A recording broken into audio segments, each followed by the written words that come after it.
akong pinsan. Namatay siya, binaril siya sa war on drugs ni Duterte. Pero hindi kami galit kay Duterte dahil alam namin na gumagamit ang pinsan namin. Winarningan na, pinapasurinder na, pero anong ginawa? Sige pa rin, hit pa rin.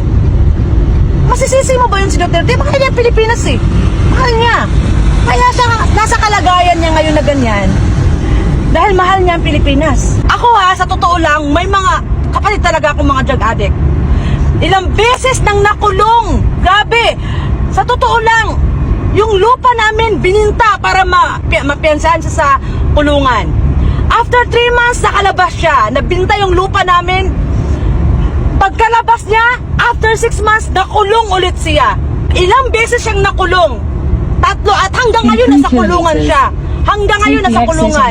Ikumpara nyo ang Duterte administration at ngayon. Nandyan si Duterte ngayon sa sitwasyon niya dahil sa ating mga Pilipino. Winarningan na kayo, may tukhang, mag-surrender kayo. Anong ginawa nyo?